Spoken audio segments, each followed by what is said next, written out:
სახელითა მამისათა და ძისათა და წმინდისა სულისათა. დღეს ჩვენ წავიკითხეთ სახარება, სადაც მათემახარებელი აღწევს თხრობს იმ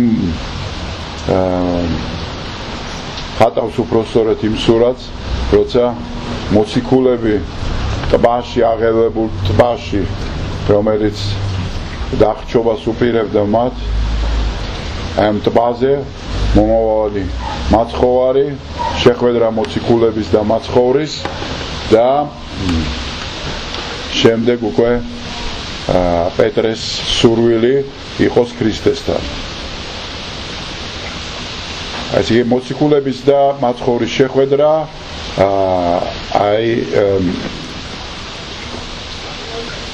ქარტეხილებში, ანუ სტიქიური უბედურების ჟამს. ეს არ არის შემთხვევითი სურათი დახატული მათემახარებლის მხრიდან, არამედ ძალიან მნიშვნელოვანი ადგილია სახარების. საერთაშორის ეს მოვლენა რაღაც ცენტრში იმყოფება და ამ პატარა თხრობას, რომელიც სულ ერთი ბეწო იყო, გარკვეულწილად მთელი სახარებისეული დიდი შინაარსი და შეგონება დევს. მოკლედ ვითარება ასეთია, რომ მოციქულები ერთად არიან ნავზე, მიდიან გენესარეთის ტბაზე ტბით და ხდება ქარიშხალი, ეს ტბა ხელდება როგორც ჩვევია თურმე ამ ტბას ყოველთვის და მრავალი მეთევზე დაუხშია და დაუხჩვია თავის წიაღში ამ ტბას და მათაც უკადის რაღაცა უბედურებას. ამ დროს ხედავენ ვიღაცა მოემართება წყლით, წყალზე სულით და მაცხოვარი ეუბნება, ნუ გეშინინ, ეს მე ვარ, კადნიერი იქმენით, ეს მე ვარ, თამამად იყავით, გამხნევდით, ეს მე ვარ. აი ნახეთ, ეს არის ადამიანის ცხოვრების, კაცობრიობის ცხოვრების და ღმერთის ურთიერთობის. ეს ქრისტეს მოსვლა არის იმით გამპირობებული, რომ მან ადამიანს კადნიერება სითამამე მისცა. ანუ შიში მოუსპო. რეალურად კაცს ადამიანს დაცემის ნიშანი პირველად არის შიში. მას შიში უჩნდება ღმერთის, ოღონდ არა ჯანმრთელი შიში, არა ის შიში, რომელზეც დავით წინასწარმეტყველი ამბობს, არამედ წარმართული შიში. რას ნიშნავს წარმართული შიში? აი როგორც მოლოხის ღვთაება, რომელიც განრისხდებულია რაღაცა საშინელი რისხვით და ადამიანებს უკადის დაღუპვას. და უკადის დაღუპვას და ამიტომ ადამიანი ცდილობს რაღაცა შესაწირებით გამოისყიდოს თავისი ცოდვა და ჩაანაცვლოს ეს შესაწირი და მიიღოს მისგან დამშვიდება და სიწყნარე და რიცხვის განკარგვება. აი წარმართული კულტურას თუ შევხედავთ, მათ შორის საქართველოში, თქვათ, ვანის გათხრები, ხო, წარმართული ვანი იყო კოლხეთის დელფოსი, სადაც იყო ღმერთების ქალაქი. ვანში მარტო ტაძრები და სამსხვერპლოები იყო წარმართული. და სხვადასხვა ეტაპი იყო, იცით, კაცობრიობის გაზრდის. თავიდან ადამიანები წირავდნენ ადამიანს, ახალ შობილს, ან გამორჩეულ ახალგაზრდას და ამით ცდილობდნენ ღვთაების დამშვიდებას. შემდეგ ეს შეიცვალა ცხოველთა სიკვდილიანობით და ეს ცოტა უფრო განვითარებულ ადამიანის მოდგმაში. მაგრამ ეს ურთიერთობა რომ ღმერთი განრისხებულია და შენ გჭირდება რაღაცნაირად თავი დაიცვა და მისი დაწყნარება დამშვიდდება, ეს წარმართულ სამყაროს სრულად ქონდა. და ესეთივე წარმართული ხედვები გადმოვიდა ქრისტიანულ ნაწილშიც ხოლმე, ვინც სრულყოფილად ვერ აზროვნებს ქრისტიანულად, მასაც იგივე დამოკიდებულება აქვს ჩვენთანაც ვხედავთ იმ სიგიჟეც, რაც ხდება ხოლმე თქვათ ლომისობას მთაში, ხო? როცა ხალხს გონია რომ რაც უფრო მეტ სისხლს დაღურის, მით უფრო 7 წელი ექნება მას და მის ოჯახს. ეს იყო წარმართული ესეთი გააგება. და აი ქრისტეს ნახეთ, აი ამ სურათში რა ხდება, რომ აი ქართლი აღელვებულია სამყარო მის წინააღმდეგარი და ამოციქულების წინააღმდეგ და უცებ მოდის თვითონ ღმერთი და ამბობს კადნიერ იქმენით, ნუ გეშინით. მე თქვენთან ვარ, ეს მე ვარ უпроსტოდ ამბობს. ეს მე ვარ. და აქ უკვე სხვა აზროვნებას ეყრება საფუძველი, რომ იქ სადაც მაცხოვარია, ეს შიში ღვთაების აღარ არის. შენ ხარ კადნიერ, შენ თამამი ხარ. სხვათა შორის ამ სითამამეზე მიუთითებს ჩვენი ლოცვაც, მამაო ჩვენოს. აი წირვის ბოლოს, როცა მამაო ჩვენ უნდა დაიწყოს ზიარების წინ, ბოლო ლოცვა ჩვენი ერის, ხო? არის მამაო ჩვენო, ხო? აი მამაო ჩვენოს წინ მღვდელი ამბობს, რომ მომეცი მე კადნიერება, რომ შენ მამა გიწოდო. ანუ შენ მომეცი ეს კადნიერება. ესე მე კი არ გავთავხედდი შენ რომ მამას გიწოდებ და აღარ მეშინია შენი ამ გაგები. არამედ მამა ხარ ჩემი და ჩემში ბევრად უფრო მეტია სიყვარული და პატივის მიგება, ვიდრე რაღაც დამალვა ქვის ქვეშ და განსვლა შენგან. ანუ ეს კადნიერება შენ გაძლევს სურვილს, ცოცხალ ძალას, რომ შენ ღმერთთან ახლოს იყო. ანუ შენ გინდა მამის სიახში იყო. და აი წარმართული დამოკიდებულება არის შენ რო დაემალო ღმერთს. ეს განრისხებული, თავზე ხელაღებული არსება, რომელსაც უნდა ადამიანწყურია შურის ძიება. ისე სადაც დაგიჭერს იქ შური უნდა იძიოს შენს. და ვინაიდან შენ გძნობ რომ ცოდვილი ხარ, არ ახარ სრულყოფილი, სულ გეძებს რომ კიპოს. ამიტომ შენ სულ მირბი ხარ და იმალებ. აი თუ გახსოვთ პირველი ფურცლები ცოდვით დაცემის, ადამი და ევა წავიდნენ და ბუჩქების ქვეშ დაიმალნენ რაღაც ტყეში, ხო?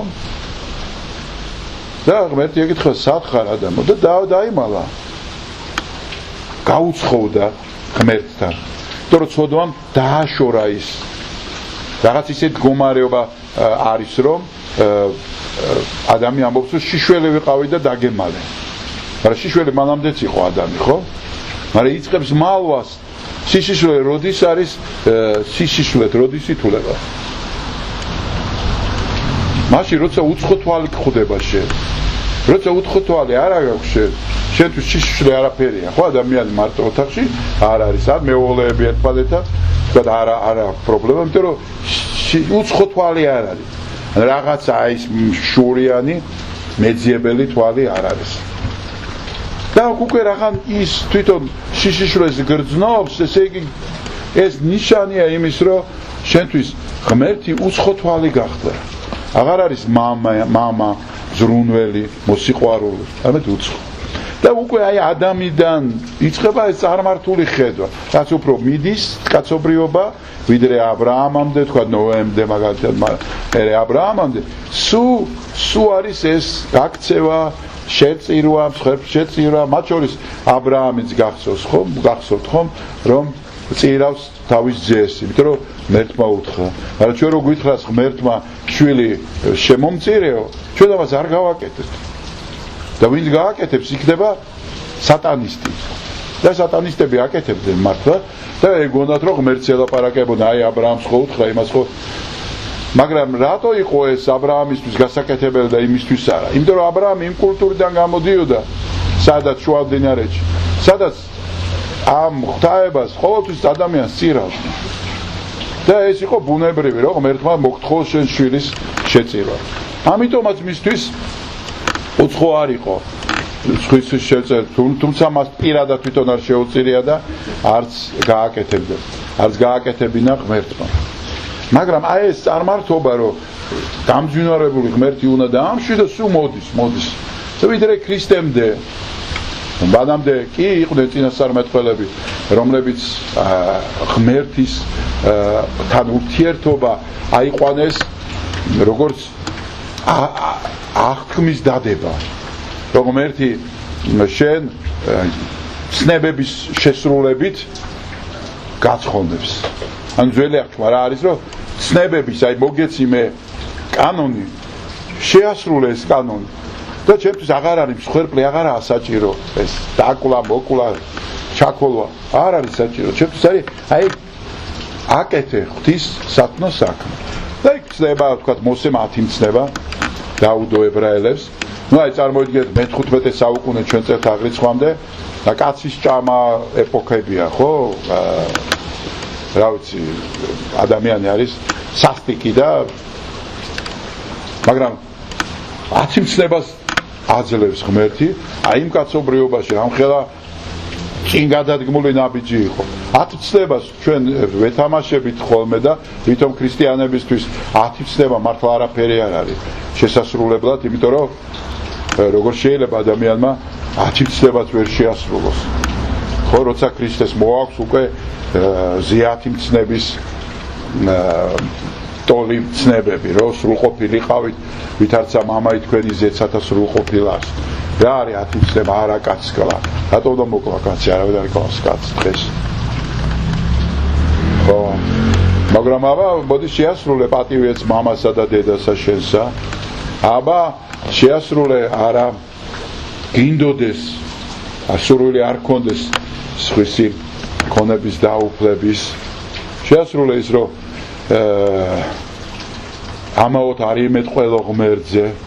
შეასრულე ის, რომ თვალი თვალისაწილ და კბილი კბილისაწილ.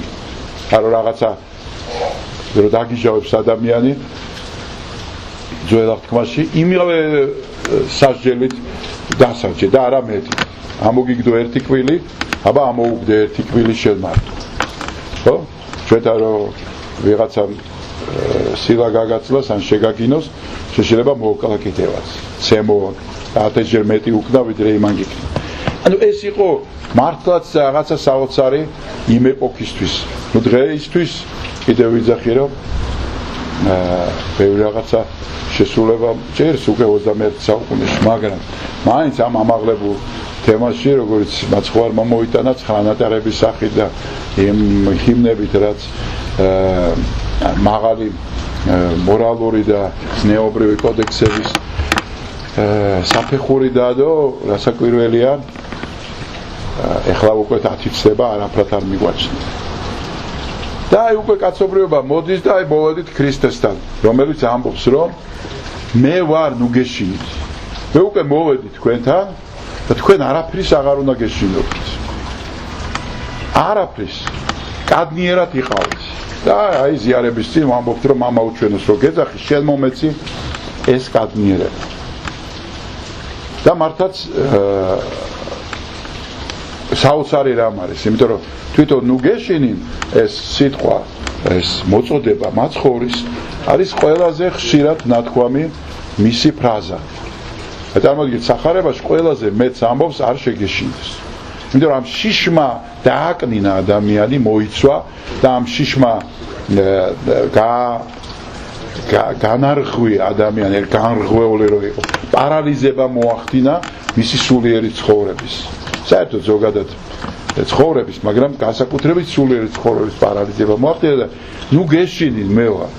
იქ სადაც მაცხოვარია, შიში არ უნდა იყოს. იქ არის სიყვარული. და შემდეგ მოციქული ამბობს უკვე ღვთაებრივ შიშეც კი პავლე, რომ იქ სადაც შიშია, სიყვარული არ არის, სრულყოფილი სიყვარული უკვე შიშს განდევნის. ერთადერთი შიში რაც რჩება, შიში რჩება იმისა, რომ არ დაკარგო ეს ღმერთთან ურთიერთობა. და აი ამ ქარბუქში მოსიარულე მაცხოვარი წყალზეს რასაკვირველია სასაულებრივად ამის მნახველი მოციქული პეტრე როგორც ყოველთვის თავი მოციქულთა და რაღაცა სუპერ ემოციური სახე მოციქულებისა უმაღლესი ემოციით მიერბის და უნდა რომ თვითონაც გაიაროს როგორი აღტკინება აქვს რომ როგორც კი დაინახა რაღაცა გაკეთებული პირველმა უნდა რომ თვითონაც გააკეთოს და მართლაც ნებართვის აღების შემდეგ თვითონაც გადის წყალზე და შემდეგ დაეჭვდება და შემოეპარება ეს რაღაცა რაციო წმენაზე უფრო მაღლა აყვანილი და იწყებს დამთქმას ამოიყვანს მაცხოვარი და ეთქვის რატომ შეორგულდი მცირედ მორწმუნეო და უკვე აქ შემოდის თემა სარწმუნოებრივი წმენა როგორც მთავარი ქვაკუთხედი ქრისტიანული აღმსარებლობის მოგეხსენებათ რომ რელიგიათმცოდნეობაში წმენითი გამოხატულება რელიგიური მიმდინარეობისა აქვს მხოლოდ და მხოლოდ ქრისტიანობას არც ისლამს, არც იუდაიზმს, ინდუსურ რელიგიებზე აღარ არის საუბარი არ აქვთ რწმენა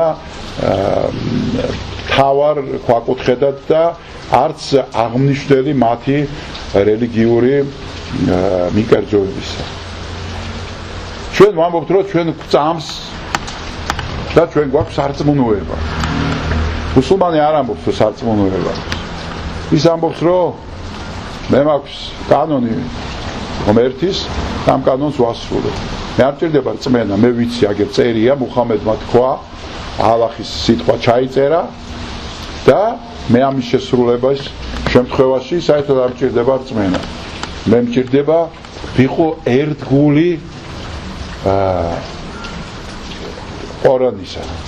ყურანისა რომელიც არის ჩაწერილი არაბულად ხო ესე იგი მისთვის წმენა არაფერს მომცემი არ არის მან უნდა გაიგოს სარწმუნოება მიიღოს მისი კანონები წესები და შეასრულოს ის ამის შესრულების შემთხვევაში ის იღებს ჯილდოს ასევე იუდაიზმში ანუ წარმართულ რელიგიებს არ ვეხმარებ თავარ მონოთეისტურ რელიგიებს ვეხმარებ აი ქრისტიანობა არის სარწმუნოება იცით სარწმუნოება რომელიც ქვაკუთხედი და მთავარი არის რწმენა და არა კანონის ცოდნა მაცხოვარის პირველი სიტყვები არის შემდეგი ირწმუნეთ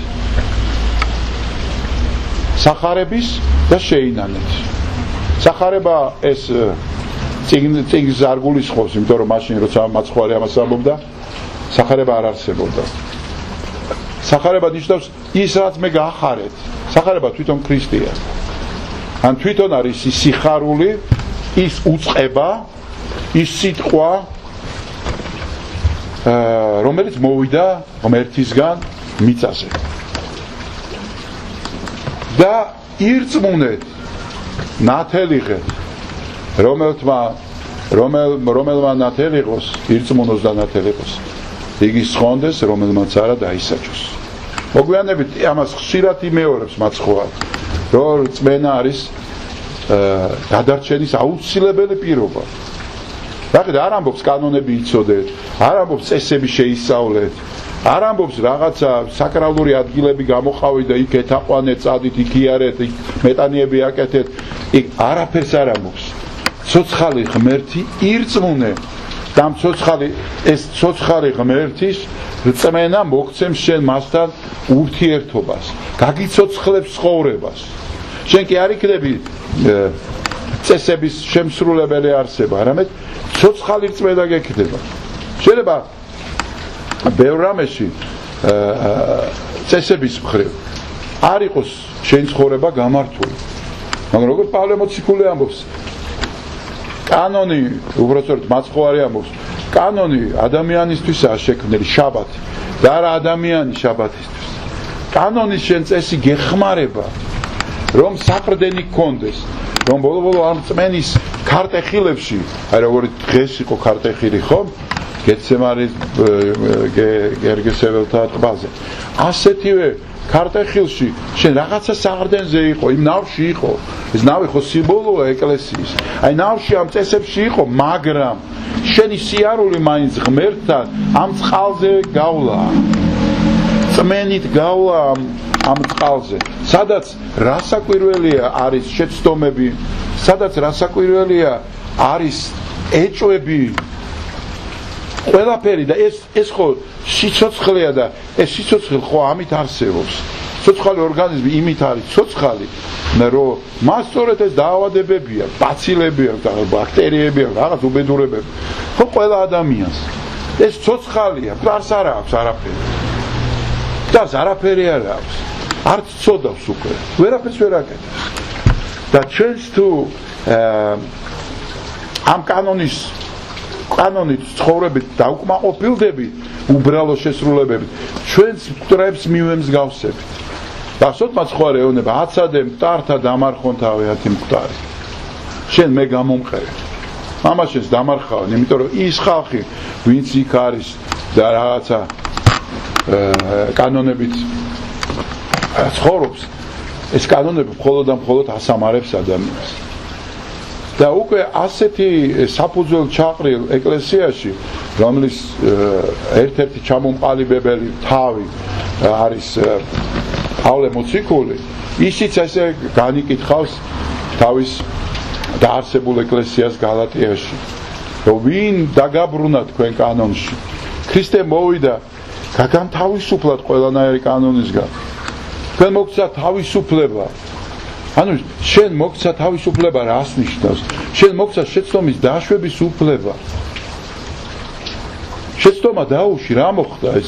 ძალით კი არ უნდა იყოს, მაგრამ პრობლემა არა ვინც ატარებს ექსპერიმენტს, ის ცდება კიდევაც, ის ეცემა კიდევაც. აი პეტრე მოციქული ყოველ ფეხის ნაბიჯზე ეცემა, მაგრამ არასდროს არ უთქვია მაცხოვას, რომ აღარ გააკეთო პეტრე. ნუ გამორბიხარ პირველი, ნუ სულ შენ ნუ ლაპარაკო. ბარეუნება პირიქით მოუწოდებს და მოსწონს. აბარა, ყველგან შეცდომა აქვს პეტრეს. გახსოვთ ბოლოში რომ მირბის იმის სანახავად ტრეთით აღდგაო მაცხოვარი, როცა მარია მაგდალინელმა უთხრა, გაიქცნენ და პეტრე მირბოდა ნელა. იმიტომ რომ ფიქრობდა რომ კიდევ რაღაცა შარში გავეხვევი ახლა მე. და ამიტომ ნელა მირბოდა, ნუ. წადი თქვენ ნახეთ და მერე თქვენ მითხარით. მე იმიტომ რომ ყველაფერს მე ვაკეთე პირველი და ყველაზე მაგრამ მე ვიტეხა თქვენ. აი ესეთი მდგომარეობა და ეს ღმერთისგან ნაკურთხია. სიცოცხლე არის ღმერთისგან ნაკურთხი. და ჩასაფრებული ღმერთი ღვთისაგან დაგმობილია. ამიტომაც ვამბობ ჩვენ ქრისტიანებში რომ თუ შენი რწმენით ის ღმერთი რომელიც არის კაცმოყვარე და შენი გადარჩენისთვის განკაცებული და ჯვარცმული, თუ ეს რწმენა არ აქვს, აი პირადად შენთვის სისხლის დამღვრელი და ყველაფრის დამთმელი, თუ ეს რწმენა არ აქვს, არამედ ისევ ესე წარმართული რწმენა აქვს, როგორც ქრისტე ქვია ახლა იმ მალოხის ღმერთს, რომელიც დაგეძებს რომ სადმე დაგსაჯოს, მაშინ შენ ქრისტიანი არ ხარ. მაშინ ჩვენ რწმენა არ აქვს. რწმენა სწორედ იმის უნდა გქონდეს, რომ კადნიერება მოგცა, რომ მამას უწოდებთ მას. კადნიერება მოგცა, რომ სულ ვეძებოთ ის. კადნიერება მოგცა, რომ დავეცეთ, ავდგეთ და ესე ვიარო. როგორც დიდი მამები ამბობდნენ, არ არსებობს აღსვლა დაცემის გარეშე. არ არსებობს. უბრალოდ დაცემულმა, როგორც პირუტყმა, არ უნდა ისიამოვნო ამ დაცემული მდგომარეობის დაცემული ფორმის გაგრძელებით. პირიქით უნდა წამოდგეს სულ და სულ გაგრძელდა, იმიტომ რომ ყოველი დაცემის შემდეგ მით უფრო ძლიერი ხარ შენ და მით უფრო გამოცდილება გაქვს შენ უფრო დიდი. უფრო სხვანაირად უყურებს სამყაროს. მაცხოვარმა როცა საბოლოო სიტყვაში მისა პლიტენი ჯოჯოხეთისა და სამოთხისა ორი მოციქულია, ხო? პეტრე და იოანე. იოანე ანგელოზებრივი ცხოვრებით, რომელიც არც დაცემულა საერთოდ. ახალგაზრდა იყო პატარა. რომელიც იდგა ჯვართანაც კი არ შეეშინდა ჯვარცმის წინ დგომი იოანეს იუდეველების და უბიწო სრულიად და პეტრე რომელიც ყოველ ფეხის ნაბიჯზე ეცემოდა საბოლოოდ უარყო კიდევაც მაცხოვარი და აი მაცხოვრის საქმის სიდიადე და ღვთაებრიობა სწორედ ამას სულინდება კიდევ ერთხელ რომ კლიტენის სასუფევლისანი მისა პეტრეს და არა იოანეს რომ პეტრე მიცის სიმწარე დაცემისა იოანე მარიცის ამიტომ გააკითხვა ადამიანის ვერათ უფრო მკაცრი იქნებოდა იოანესაგან იმიტომ რომ ყველა თავის სიმაღლიდან განიკითხავს და აი პეტრე მიცოდა რა აი ეს რას ნიშნავს მიწაზე განთქმა მას მიენიჭა სწორედ ამ ეს სიმბოლო არასაკვირველია ამ გასაღები სასופევლისა და ჯოჯოხეთისანი ხო მაგრამ სიმბოლოა იმისა რამდენად დიადი მოწყალია ღმერთი როგორი მოწყალია და როგორ ყველაზე ესე იგი ისეთ მოციქულს რომელმაც ძალიან მძიმე ცოდვა ჩაიდინა თან ბოლო მომენტში ყველაზე უფრო მნიშვნელოვან დროს სწორედ მას მიანიჭა ეს ასე რომ დღევანდელი რწმენითი კატეგორია რომელიც იბაცხვარი ლაპარაკობდა სწორედ მიუთითებს იმაზე რომ ადამიანმა ირწმუნოს ყოვლის მხსნელი ღმერთის და რომ ის შენი მამა და ის არიშურებს ზრუნვას რომ გაცხონოს შენ აი ეს სახე ღმერთისა ერთის მხრივ რომ არიშურებს